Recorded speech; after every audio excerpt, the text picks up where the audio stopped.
새해 하나님께서 여러분 가정에 큰 복을 주시기를 축복합니다. 우리 일광의 모든 성도 여러분들이 정말 새해에는 더 많은 하나님의 복을 받으시고, 내가 이렇게 큰 복을 받았네, 하나님의 은혜구나 라고 하는 고백이 그냥 저절로 나오는 한 해가 되었으면 좋겠습니다. 우리가 한 해를 마감하고 새로운 한 해를 맞이할 때 다사다난한 한 해가 지나고 새로운 희망찬 한 해가 밝아왔다라는 말을 하죠. 다사다난이라고 하는 게 뭡니까? 일이 많았고 많은 어려움이 있었던 부분을 이야기하죠. 진짜 2020년 생각하면 다사다난한 한 해였던 것 같습니다. 코로나19라고 하는 저 중국에서부터 발생한 그 우리 눈에 보이지 않는 작은 바이러스에 의해서 우리뿐만 아니라 온 세계가 이처럼 두려움에 떨고 고통당하는 것을 보면 정말 다사다난한 한 해였구나라는 생각을 갖게 되죠.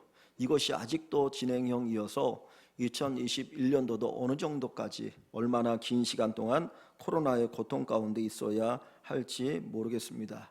많은 사람들이 백신에 대한 기대를 갖습니다. 이제 영국에서부터 백신 접종을 하고 미국 그리고 많은 나라가 백신 접종을 하게 되고 우리나라도 이제 2월 이후부터는 백신을 접종할 수 있다는데 백신을 맞으면 뭔가 그래도 달라지지 않겠느냐라고 하는 희망을 우리가 갖고 살아갑니다. 그런데 사실은 또 안타까운 건 뭐냐면 이 바이러스라고 하는 것이 끊임없이 살아남기 위해서 진화를 한다는 거예요. 그래서 영국에서 변종이 일어나고 남아공에서 변종이 일어나면서 더 많은 전파력이 갖게 된 그런 바이러스들이 일어난다고 하는 걸 보면 또 한쪽으로 참 답답하다는 생각도 갖게 됩니다. 2002년도에 사스가 발생했고 2009년도에 신종플루가 발생했고 2012년 그리고 우리나라는 2015년에 메르스가 또 이렇게 전파되었고 2020년에 우리나라뿐만 아니라 전 세계에 이 전염병이 일어나게 된 것을 보면 앞으로도 또 다른 전염병이 일어날 수 있겠구나. 점점 짧은 주기로 이런 전염병들이 일어나면서 인간에게 고통을 줄 수 있겠다라고 하는 것을 추측해 볼 수 있습니다. 사실 불행한 사실이지만 우리가 성경 말씀을 가만히 살펴보면 앞으로도 끊임없는 여러 가지 어려움들이 우리의 삶 속에 다가올 수 있다라고 하는 거예요. 마태복음 24장에 보면 예수님께서 종말에 관한 예언을 하실 때 거기에 보면 전쟁과 기근과 지진과 난리가 처처해서 일어날 것이다 그랬습니다. 역사 이래로 끊임없이 이런 일들이 일어나고 있고 앞으로는 더 자주 일어나게 되어질 것인데 이런 전염병으로 인하여서 많은 어려움도 당할 수 있을 것입니다. 요한계시록에 보면 7인, 7나팔, 7대접의 재앙 어떤 그런 것들이 표현되어 있는데 그것을 가만히 보면 자연재해의 모습으로 표현되어 있습니다. 그러니까 우리가 살아가는 세상이 한쪽으로는 유토피아를 꿈꾸지 않습니까? IT나 이런 전자기술을 통해서 우리가 유토피아를 꿈꾸고 그리고 의학기술을 통해서 120세를 사는 것을 우리가 꿈꾸고 있지만 또 다른 쪽으로 보면 인간에게 많은 고통과 어떤 재난을 가져오는 일들이 끊임없이 우리에게 일어나게 될 것이다 라고 하는 것이죠.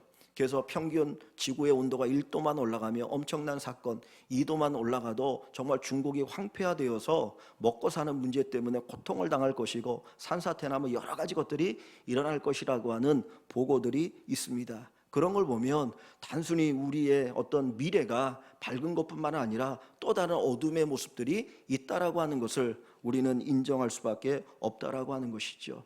인간의 기술이 발달하면서 거기에 소망을 갖습니다. 그러나 또 한편으로 그것이 우리에 가져오는 폐해가 엄청나게 많다라고 하는 것이에요. 그러면서 한쪽으로는 인간이라고 하는 것이 참된 소망, 참된 희망이 있을까라고 하는 절망적인 어떤 그런 미래를 우리가 생각해 보게 되기도 합니다. 그런데 우리에게 정말 희망이 없느냐? 아니요, 희망이 있습니다. 그 희망이 어디에 있느냐? 바로 하나님에게 있습니다. 하나님에게 소망이 있고 하나님에게 희망이 있어서 우리가 하나님께로 돌아가면 그 하나님께서 우리 인생을 바꾸시고 회복시켜 주시고 변화시켜 주실 것을 저희들이 경험하게 될 것입니다.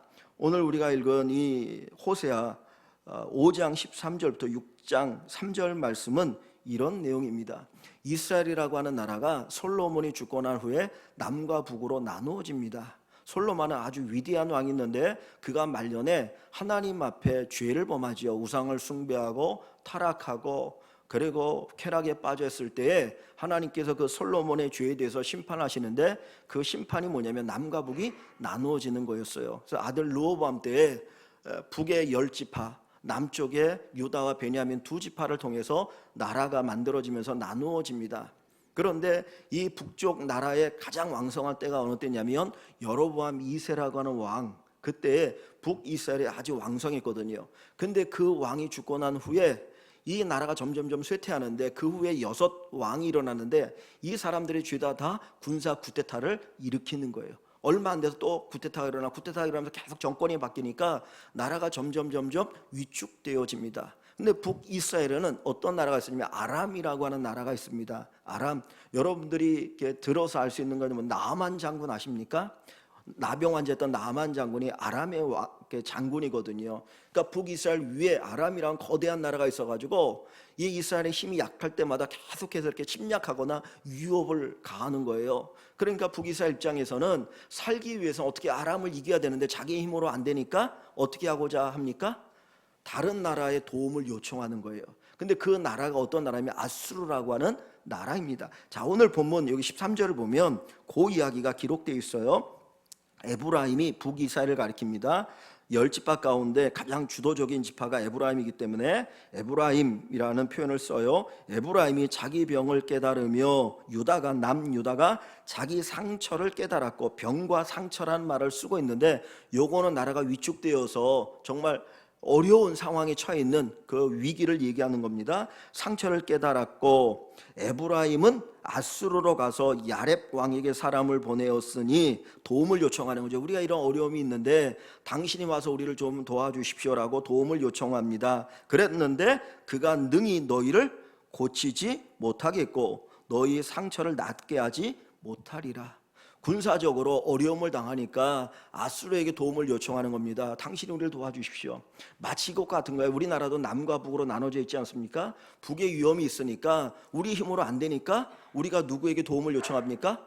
미국에 도움을 요청하는 거예요. 우리 와서 도와주십시오. 여기 군사를 주둔해서 우리가 어려움 당하지 않도록 도와주십시오. 이런 비슷한 거예요. 그러니까 북이스라엘이 아수르라고 하는 나라에게 도움을 요청하는데 그 아수르의 왕 야렙 그랬는데 야렙이라고 하는 말이 뭐냐면 밑에 각주를 보시면 싸움의 왕이라는 표현이 있으니까 아주 전쟁에 능하다는 거예요. 그러니까 아수르가 이 당시에는 가장 강력한 나라였거든요. 그러니까 세계에서 가장 강력한 군사력을 가지고 있는 나라에게 도움을 요청하면 당연히 도와줄 수 있을 거라고 생각했어요. 그런데 성경은 뭐라고 얘기합니까? 그 나라가 너희를 돕지 못하더라. 너희를 돕지 못하더라고 얘기합니다. 그러니까 인간의 어떤 지혜와 인간의 꾀를 가지고 저 아수르를 우리가 의지하면 이 어려움을 극복할 수 있을 거야. 그래서 하나님을 찾기보다는 아수르를 찾고 아수르를 의지하고 있는 거예요. 그런데 그 결과가 뭡니까?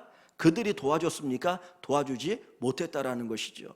이스라엘의 역사를 보면 아수르가 이 북이스라엘을 돕는 것이 아니라 오히려 아수르에 의해서 북이스라엘이 멸망을 합니다. 근데 멸망할 때 어느 정도 멸망하냐면 완전히 피가 다 섞여버려요. 혈통을 제대로 보존할 수 없는 그런 나라가 되어집니다. 그래서 아수르가 저 이방의 나라 백성들을 끌어다가 이 북이스라엘 그 땅에 살게 가지고는 다 호남 민족이 돼가지고 순수 이스라엘 혈통을 발견할 수 없을 정도로 완전히 나라가 망해버리는 비극이 일어나는 거예요. 그래서 남쪽 유다 사람들이 사마리아 사람들 그렇게 경멸했던 이유는 너희는 순수한 혈통이 아니야, 다 잡종이야. 그래서 그렇게 비난하는 거거든요. 그러니까 그런 일이 벌어지게 되어진 거예요. 근데 왜 이 북이스라엘의 아수르라고 하는 그 당시에 최고의 힘과 군사를 가지고 있는 그 나라에게 도움을 요청하는데도 도움을 받을 수 없었느냐? 그 이유가 여기에 있습니다. 14절입니다. 14절을 보시면 내가 에브라임에게는, 내가는 누구냐면 하나님 자신을 지금 말씀하셔요. 하나님 말씀하시는 거예요. 내가 하나님 나 여호와가 에브라임에게는 무엇 같고? 사자 같고. 에브라임 북이스라엘을 얘기한다고 그랬죠. 남쪽 유다에게는 젊은 사자 같으니 바로 내가 움켜 갈지라 그랬어요. 여러분, 동물의 왕이 누굽니까? 사자잖아요. 맹수 중에 최고의 맹수가 사자잖아요. 한번 사자가 딱 움켜쥐면 뺏어갈 수 있습니까? 거기 벗어날 수 있나요? 못 벗어나거든요. 한번 꽉 물면 죽습니다. 그런데 지금 이 에브라임이 아람이라고 하는 나라에 의해서 위협을 당하고 있는데 성경은 뭐라고 말하냐면 야, 아람이 너희에게 위협적인 존재가 아니야. 사실은 누가 위협적인 존재라고 얘기하고 있어요? 내가 에브라임에게 사자 같고 내가 에브라임의 목덜미를 꽉 물고 있다는 거예요. 유다의 목덜미를 꽉 물고 있는데 어느 정도냐? 젊은 사자 같고 늙은 사자 같으면 혹 실수할 수 있죠. 근데 젊은 사자의 그 이빨에서 건져낼 그 어떤 존재도 없다라는 거죠. 그래서 움켜낼지라도 내가 탈취하여 갈지라도 건져낼 자가 없느니라. 너희가 아무리 아수르에게 도움을 요청한다 해도 그 아수르가 너희 도와줄 수 없어. 왜? 내가 맡고 있으니까 아수르의 그 군사력도 너희에게 아무 소용이 없고 무용지물이야. 이 땅에 일어나는 수많은 재난과 어려움과 우리 주변에 일어나는 사건들 하나님 막으시면 그 누구도 도와줄 수 없다는 거예요. 그래서 요한계시록 7장에 보면 하나님이 닫으시면 열 사람이 없고 하나님이 열어놓으시면 닫을 사람이 없다 그랬어요. 우리가 생각할 때는 이 땅에 일어난 여러 가지 사건들이 외적인 원인에 의해서 일어난다고 생각합니다. 이건 세상 사람이 생각하는 거예요. 분명히 외적인 원인이 있어요. 그러나 우리가 영적인 눈으로 보면 내적인 원인, 영적인 원인이 있다라는 거예요.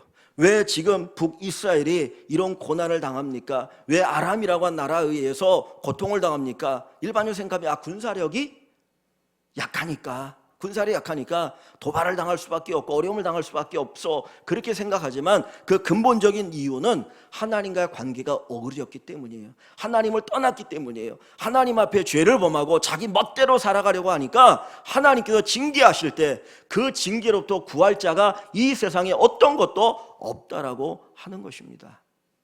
그것이 에브라임이 당하고 있는 현실을 이야기하고 있습니다. 자, 그래서 15절을 보시면 그러면 이들에게 어디에 희망이 있습니까? 이 북이스라엘에게 아람에게 희망이 있는 게 아니에요. 북이스라엘은 아수르에게 희망이 있는 것이 아니고 어디에 희망이 있느냐? 15절을 봅니다. 그들이 에브라임을 얘기하는 거죠. 그들이 그 죄를 뉘우치고 내 얼굴을 구하기까지 내가 내 곳으로 돌아가리라. 그들이 자기들의 죄를 깨닫고 뉘우치고 하나님을 구하기까지 내가 어디로? 내 곳으로 돌아가리라. 그 얘기 뭡니까? 하나님이 그들을 만나 주시기를 준비하고 있다는 거예요. 하나님이 막으셨어요.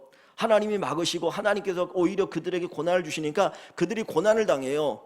그래서 아수르라고 하는 거대한 힘을 통해서 이 문제를 회복하려고 하지만은 그 아수르가 도와줄 수 없어요. 왜? 하나님이 막으시니까. 근데 그러면 그 어려운 문제가 풀어지기 위해서는 어떻게 됩니까? 하나님이 풀어주셔야 되는 거예요. 하나님께서 풀어주셔야, 하나님이 해결해 주셔야만 그 문제가 해결되어지지 하나님이 한 다른 것은 답이 될 수가 없는 것이죠. 그래서 하나님께서 그 고통당하는 그들에게 깨닫게 하시고, 야, 너희가 내게 돌아오지 않으면 그 문제가 해결되지 않아. 돌아와야 그 문제가 해결될 수 있어. 내가 준비하고 있을게. 너희 내게 돌아오라 하는 말씀이 15절입니다. 그들이 그 죄를, 하나님을 떠난 죄, 우상을 숭배한 죄, 그리고 온갖 타락한 죄, 그 죄를 깨닫고 내 얼굴을 구하기까지 내가 그곳으로 돌아가리가, 내가 거기서 만나기를 준비하고 있으리라. 그들이 고난받을 때 나를 간절히 구하리라. 그 고난의 때 나를 간절히 구하면 내가 그들을 만나 줄 것이다 라고 이야기하고 있습니다. 여러분, 인간의 고난이 어디서 옵니까? 인간의 고난, 예레미야 2장 19절에 보면 하나님을 버린 것이 악이요 고통인 줄 알라 그랬어요. 하나님을 버린 것이 악이요 고통인 줄 알라. 우리 인간이 범하는 최고의 죄는 하나님을 떠나는 거예요. 하나님을 외면하는 거예요. 하나님을 버리는 것이에요. 그것이 죄일 뿐만 아니라, 그것이 악일 뿐만 아니라 그것이 인간에 가져오는 어마어마한 고통입니다. 왜 인간이 이 땅에 살아가면서 이렇게 고통스럽게 살아갑니까? 그 이유는 우리 선조 아담이 하나님 앞에 범죄했기 때문이에요.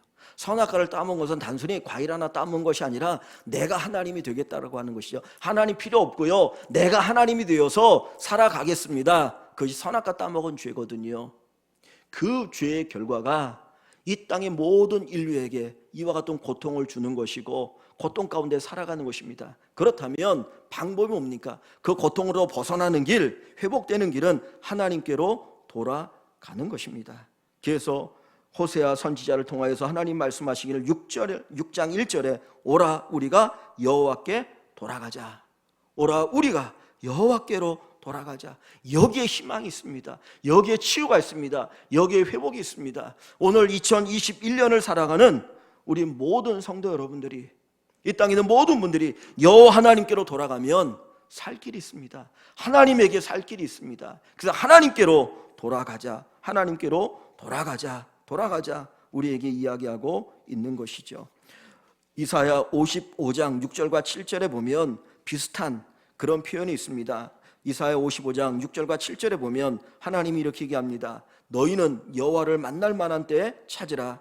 가까이 계실 때 그를 부르라. 악인은 그의 길을, 불의한 자는 그의 생각을 버리고 여호와께로 돌아오라. 그리하면 그가 긍휼히 여기시리라. 우리 하나님께로 돌아오라. 그가 너그럽게 용서하시리라. 하나님께로 돌아오면 다 해결되어집니다. 하나님을 떠났기 때문에 인간이 고통을 당하는 것이지, 하나님 안에 돌아오면, 하나님께로 돌아오면 우리가 가지고 있는 모든 문제가 풀어지게 될 줄 압니다. 우리가 살아가면서 당하는 문제는 다양해요. 이런 문제도 있고 저런 문제도, 별의별 문제들이 수없이 다가옵니다. 자녀 문제, 물질 문제, 건강 문제, 모든 문제들 엄청난 문제가 있어요. 그러나 해답은 한 가지, 하나님께로 돌아오면 모든 문제를 해결할 수 있습니다. 그래서 선지자들은 끊임없이 하나님께로 돌아오라고 외치고 있는 것이죠. 신명기 32장 39절에 보면 하나님은 살리기도 하시고 죽이기도 하시고 병들게 하시기도 하고 낫게도 하신다 그랬어요. 하나님의 손에 우리의 삶의 모든 것이 달려있는 것입니다. 하나님의 손에 달려있습니다. 그래서 그 하나님께로 돌아가면 하나님 우리를 살리시고 하나님 우리를 치료하시고 하나님 우리를 회복시켜 주십니다. 2021년도 하나님께로 돌아가는 한 해가 되기를 소망합니다. 우리가 많은 계획을 가지고 살아가지요. 우리가 새해를 시작할 때마다 이런 계획 저런 계획을 세웁니다. 여기는 이런 계획으로 저런 계획으로 세우고 가지만 우리의 발걸음을 인도하는 분은 누구입니까? 하나님이셔요. 내가 계획을 세워도 우리의 발걸음을 인도하시는 분은 하나님이십니다. 그래서 우리는 하나님을 의지해야 합니다. 그 영국에 그 한 선교사님이 계신데 그분이 페이스북에 그 며칠 전에 글을 올렸더라고요. 아는 선교사님인데 그 이슬람 선교를 위해서 아주 수고하시는 아주 유명한 선교사님인데 영국에 이제 백신을 지금 이렇게 맞고 있지 않습니까? 근데 얼마 전에도 하루에 3만 명의 확진자가 나왔다 그래요. 그러니까 우리와 비교하면 엄청나게 많이 나오는 거죠. 근데 또 이게 변종이 일어나가지고 전파력이 더 높아지니까 많이 힘든데 하여튼 백신을 지금 맞고 있는 상태인데 어느 5만 정도의 작은 도시에 이 코로나19로 하루에 죽은 분이 그날 12월 29일 날 그 글을 썼는데 27명이 죽었다고 합니다. 그러니까 우리나라하고는 비교할 수 없는 거죠. 근데 이 유럽이라고 하는 나라 문명이 우리보다 엄청나게 나름대로 발달됐다고 생각하지 않습니까? 무슨 기술도 뛰어나고 뭐 그런데 그들이 이제까지 가지고 있었던 생각이 뭡니까? 유토피아. 우리의 힘으로 이 땅이 유토피아를 만들 수 있을 것이다라고 생각을 했는데 이 코로나19를 통해서 철저하게 그것이 무너져 버리는 거예요. 마치 바벨탑이 무너지는 것처럼 인간이 바벨탑을 쌓고 하나님 없이도 우리가 이 땅에 천국을 만들 수 있다고 생각했는데 이 코로나라고 하는 작은 바이러스에 의해서 그것이 무너지는 걸 보면서 아, 인간의 능력으로 세울 수 있는 것이 아니구나 깨닫고 하나님 앞에 돌아오기 시작한다. 그래서 그 전에 텅텅 비었던 예배당에 한 사람 한 사람 돌아오는 일들이 일어나고 있다라고 이야기합니다. 하나님께로 돌아오면 해결되어집니다. 하나님께로 돌아오면 해결되어집니다. 탕자는 자기 인생을 살아보겠다고 죽지 않은 아버지에게 미리 유산을 달라고 합니다. 사실 그 아버지 죽으라는 얘기가 같거든요. 그래서 그 받아서 유산을 받아가지고 먼 나라에 갔지만 허랑방탕한 실패한 인생이 되어지죠. 나중에는 어디까지 떨어집니까? 먹을 게 없으니까 돼지들과 같이 사는 거예요. 돼지들이 먹는 쥐염 열매라도 먹어보겠다고 했는데 돼지들이 안 줘요. 왜? 자기도 먹을 게 없으니까. 그때 그가 깨달은 게 뭡니까? 내 아버지 좀 풍요로운데 내 아버지는 풍요로운데 나는 뭔가. 그리고 그가 아버지께로 돌아가자.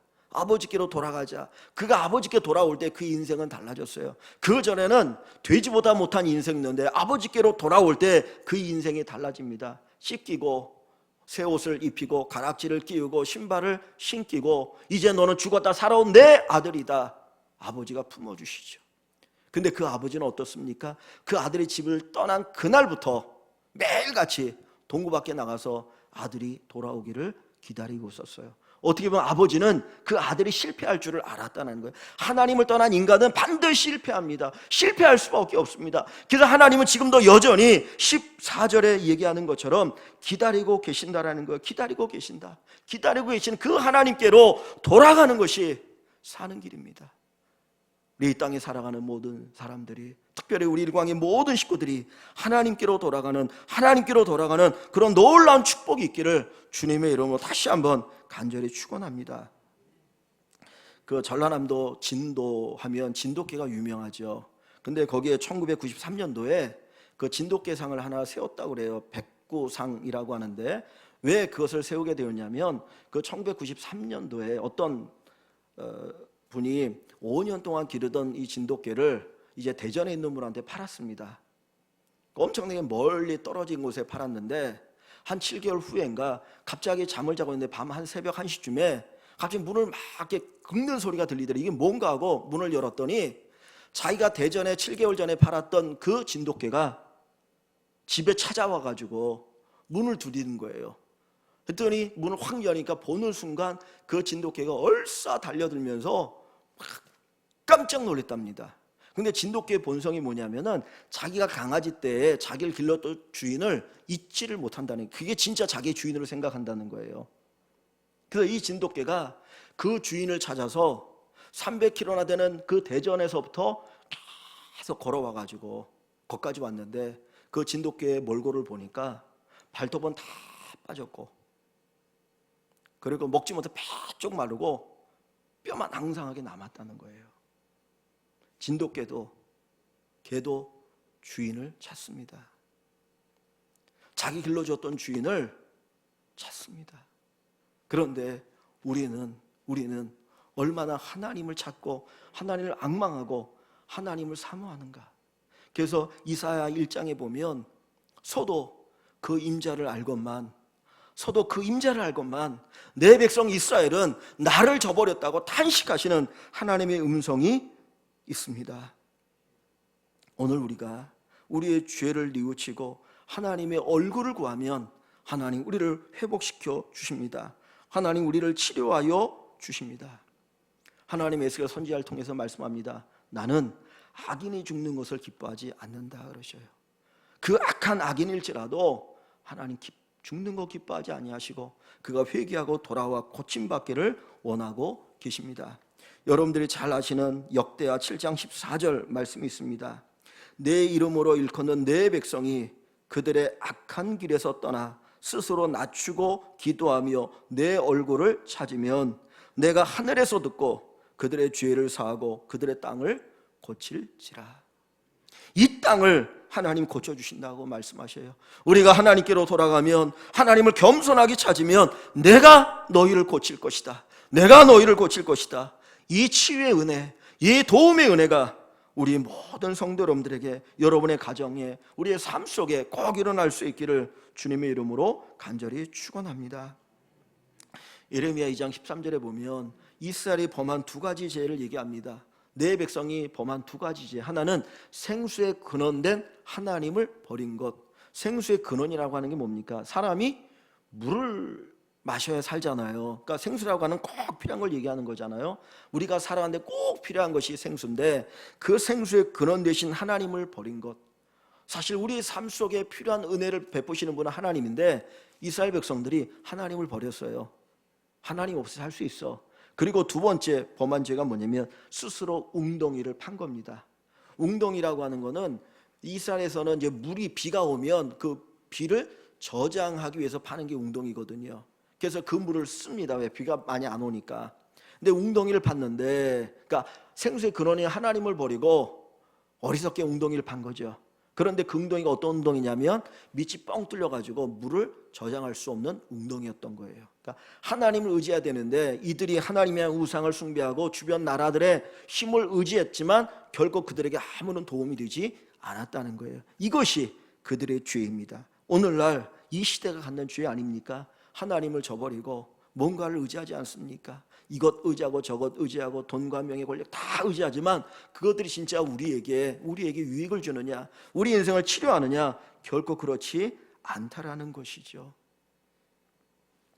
오늘 본문 다시 한번 봅니다. 6장 1절을 보시면 6장 1절에 보면 이제 1절부터 3절까지 하나님의 회복의 은혜가 나타나고 있어요. 회복의 은혜가 오라 우리가 여호와께 돌아가자. 여호와께서 우리를 찢으셨으나 도로 낫게 하실 것이요 도로 낫게 하실 거요 우리를 치셨으나 싸매어 주실 것입니다. 싸매어 주실 것입니다. 여호와께서 이틀 후에 우리를 살리시며 셋째 날에 우리를 일으키시리니 우리가 그의 앞에 살리라. 우리가 살 것이다. 이틀 후 셋째 날 다 같은 얘기죠. 이건 아주 짧은 기간을 얘기합니다. 우리가 하나님께로 돌아가면 그 짧은 시간 안에 하나님 우리를 살려주실 것이다. 우리를 회복시켜 주실 것이다 하는 의미입니다. 3절에 가보면 그러므로 우리가 여호와를 알자, 힘써 여호와를 알자. 그의 나타나심은 새벽빛같이 어김없나니. 우리가 매일 새벽마다 태양이 떠오르는 거 보지 않습니까? 하루도 이제까지 빠짐이 없이 매일같이 빛이 떠오릅니다. 태양이 떠오릅니다. 하나님은 항상 정규적으로 매일같이 우리에게 찾아오셔서 우리에게 회복의 은혜를 주신다는 거예요. 간밤에 얼었던 그 땅이 그 새벽에 떠오르는 그 빛을 통해서 녹아지고 회복되어지는 것처럼 우리의 삶을 회복하시는 하나님의 은혜가 있게 될 것이다. 땅을 적시는 늦은 비와 같이 우리에게 임하시리라. 이스라엘은 이른 비와 늦은 비가 있어요. 이른 비는 이렇게 파종할 때 씨앗을 심을 때 내리는 비가 이른 비예요. 늦은 비는 추수할 때 내리는 비예요. 그래서 곡식이 잘 여물어서 이제 좋은 알곡이 되어서 추수할 수 있도록 하기 위해서 늦은 비가 내리거든요. 여기 늦은 비와 같이 우리에게 임하시라. 우리 인생의 알곡이 되게 하는 거예요. 아무리 농사를 지어도 몇 개월 동안 농사를 지어도 비가 내리지 않으면 알곡이 없어요. 수가 헛될 수밖에 없어요. 그런데 하나님을 찾으면, 하나님께로 돌아가면 하나님께서 우리에게 알곡의 풍요로움을 주시겠다 약속하고 계십니다. 하나님께로 돌아가는 것이 우리가 사는 비결입니다. 그래서 하나님은 우리에게 돌아오라고 말씀하고 계시죠. 사람은 정말 간사합니다. 우리가 성경에 보면 성경의 어떤 믿음의 인물 가운데 가장 간사한 사람이 야곱이거든요. 야곱은 쌍둥이로 태어났는데 첫째가 아닌 둘째로 태어났어요. 근데 그는 축복을 알았기 때문에 그 아버지로부터 장자의 복을 받고 싶었죠. 그래서 이제 팥죽으로 형한테 장자의 명분을 사고, 아버지께서 에서에게 이제 장자의 축복을 한다고 할 때 에서가 사냥하러 나가니까 그 어머니의 힘을 입어서 에서처럼 변장하고 아버지에게 축복을 받죠. 그런데 그것 때문에 형 에서가 야곱을 죽이려고 합니다. 내가 받아야 할 복을 네가 가로챘으니까 내가 너 가만두지 않겠다. 그래서 할 수 없이 집을 떠나서 저 하란에 있는 삼촌 라반의 집으로 도망을 가거든요. 거기에서 얼마나 있었느냐, 한 몇 달 정도면 될 줄 알았는데 장장 20년을 거기 머물러 살아갑니다. 근데 하나님이 그런 야곱에게도 복을 주셨어요. 어떤 복을 받았느냐, 아들을 12 낳지요. 딸 하나 디나를 낳고, 그리고 큰 부자가 되어집니다. 그때 하나님께서 야 야곱아, 너의 고향으로 돌아가라, 브엘세바로 돌아가라. 그래서 이제 자기 신앙의 고향으로 돌아오려고 하는데 한참 오다 보니까 야곱에게 문제가 하나 있어요. 해결해야 될 문제, 뭐냐면 에서와의 만남이었어요. 고향으로 돌아가기 전에 이 에서 화해가 이루어지지 않으면 형이 나를 죽이려고 할 텐데 어떡하지? 그걸 걱정하면서 근심에 쌓여서 오고 있는데 갑자기 소식이 들려옵니다. 형 에서가 400명의 사람을 이끌고 온다는 거예요. 형 에서가 400명의 사람을 왜 이끌고 오겠습니까? 한 가지 아니겠습니까? 야곱 죽이겠다는 거죠. 너 20년 전에 나 속이고 갔지. 네가 장자의 복을 빼앗았지. 내가 너 가만히 안 둬. 이제 어머니도 죽었으니 내가 너 죽일 거야. 아마 그 생각을 가지고 오는 거예요. 그러니까 야곱이 직감적으로 야 나를 죽이려 오는구나. 그래서 꾀를 냈습니다. 어떤 꾀를 냈느냐, 자기 가지고 있는 소떼 양떼를 셋으로 나눠가지고 보내는 거예요. 먼저 하나 보내고 하나 보내면서 그 제물로 뇌물을 삼아서 형의 마음을 다 녹게 하고 그때 만나면 나 살려주겠지, 그런 생각을 가지고 있는 거예요. 그렇게 보내고는 야곱이 약복강가에서 하나님 앞에 기도합니다. 하나님, 나 죽게 됐는데 살려달라고, 날 축복해달라고. 그리고 그 야곱이 기도할 때에 하나님이 그를 불쌍히 여기셔서 에서의 마음을 바꾸셨어요. 그랬더니 자기를 죽이려고 오는 줄 알았더니 그 에서가 야곱을 보자마자 눈물을 흘리면서 내 동생 야곱아, 너 어떻게 살았느냐 하면서 막 울면서 형제 상봉이 이루어집니다. 그리고는 이 에서는 자기가 있는 세일산으로 돌아가고, 야곱은 이제 어디로 가면 돼요? 자기 고향으로 가면 되는 거예요. 근데 고향에 가는 길에 그가 이전에 도망갈 때 하나님이 베델에서 만나서 축복하셨거든요. 내가 너를 다시 돌아오게 할 것이다, 그 약속을 주셨어요. 그때 야곱은 하나님 앞에 약속한 게 있습니다. 만약 하나님이 나를 편안하게 다시 돌아오게 하시면 여기에 단을 쌓고 하나님 앞에 제사를 드리겠습니다. 그랬는데 야곱이 모든 문제가 해결되고 나니까 그는 그 기억이 없어졌어요. 그 생각이 없어졌어요. 하나님 앞에 예배하고 그거 생각이 없고, 먼저 뭐가 눈에 보이냐면 내가 가지고 있는 이 많은 양떼 소떼를 어떻게 먹여 살릴 것이냐. 그래서 그가 찾아간 것이 었냐면 세겜이라고 하는 것이에요. 거기는 먹을 것이 많았거든요. 목초지예요. 그래서 거기에서 이제 살아가는 겁니다. 하나님 앞에 있던 그 약속 다 잊어버리고 그냥 물질에 눈이 얻어서 지금 당장 먹고 사는 그것 때문에 그 세겜에 살아가는데, 거기에서 엄청난 사건이 벌어집니다. 딸 디나가 바깥에 나갔다가 거기에서 성폭행을 당하게 되어지죠. 그러라니까 그 사실을 안 오빠들이 내 동생을 성폭행했는데 가만두지 않겠다 그래가지고는 그 사람들에게 할례를 받게 하는 겁니다. 그리고는 할례를 받고 몸을 움직일 수 없을 때 간밤에 갑자기 찾아가가지고는 사람들을 다 죽였어요. 남자들을. 온 성읍에 피비린내가 납니다. 그것을 안 야곱이 큰일 났다, 이제 죽게 됐다, 어떡하지? 그때 하나님이 야곱에게 하시는 말씀이 베델로 올라가라, 베델로 올라가라, 베델로 올라가라. 내가 너와 만났던 그 베델로 올라가라, 내게 돌아오라고 말씀하셔요. 그래서 그 야곱이 베델로 올라갑니다. 옷을 벗고 이방인처럼 했던 모든 것을 다 벗어버리고 하나님 앞에 나아갈 때 하나님이 그의 인생을 회복시켜 주셔요. 하나님께로 돌아가면 하나님 우리를 치유하여 주십니다. 하나님을 회복시켜 주십니다. 이 코로나를 통해서 하나님 우리에게 깨닫게 하시는 것이 무엇입니까? 인간의 연약함입니다. 인간의 힘으로 안 된다는 거죠. 내가 돕지 아니하면 안 돼. 내가 막으면 열 사람이 없고, 내가 열면 닫을 사람이 없어. 내가 열어줘야 돼. 내가 열어줘야 돼. 너희는 내게 돌아오라, 너희는 내게 돌아오라고 이야기하시죠. 여호와를 만날 만할 때 찾으라 그랬습니다. 가까이 계실 때 그를 부르라 그랬습니다. 어느 때입니까? 지금입니다. 지금 이 코로나로 인해서 힘들고 어려운 이때가 우리가 여호와를 만날 만한 때입니다. 이때가 여호와께 부르짖을 때입니다. 지금 하나님 앞에 부르짖고 하나님을 찾고 하나님을 갈망하고 하나님의 능력을 체험하는 우리 온 교회가 되기를 주의 이름으로 간절히 축원합니다. 그 대주교의 죽음이라고 하는 아주 짧은 단편 소설이 있습니다. 이 대주교가 매일같이 성당에서 이제 미사를 드립니다. 기도도 합니다. 동일한 기도문을 외우면서 매일같이 기도를 하는 거예요. 그런데 어느 날 그가 똑같이 기도문을 외우고 있는데 갑자기 하늘에서 음성이 들렸습니다. 오냐, 무슨 일이냐? 하나님의 음성이었어요. 그런데 그 하나님의 음성을 듣고 이 대주교가 그만 심장마비로 죽었습니다. 왜 그럴까요? 그는 매일같이 기도를 드렸고 미사를 드렸지만 하나님이 자기의 찾아올 것을 기대하지 않았어요. 그는 매일같이 형식적인 기도를 드렸을 뿐이지 하나님을 사모하는 마음이 없었던 것입니다. 혹 우리 예배가, 우리의 신앙생활이 그렇지는 않습니까? 우리가 하나님을 예배한다고 하고 기도하지만 정말 하나님이 내 기도에 응답해 주실 것이다, 하나님이 내 예배를 진짜 기뻐 받을 것이다, 하나님께서 내 문제를 해결해 주실 것이라고 하는 이 기대감이 없이 그냥 형식적으로 우리가 하나님 앞에 나오고 있는 것은 아닌지 돌아보길 원합니다. 우리가 참된 예배 자리로 나가길 원합니다.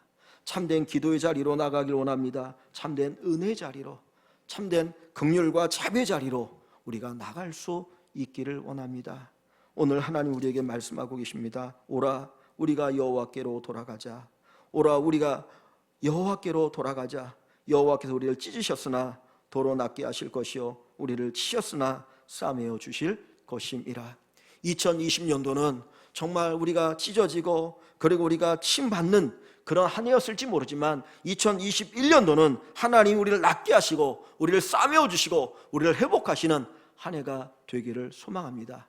우리 모든 성도 여러분들이 하나님께로 나아가는, 하나님 앞에 기쁨으로 나아가서 하나님 마음껏 찬양하고 하나님의 은혜를 풍성히 누리는 한 해가 되시기를 주님의 이름으로 간절히 축원합니다.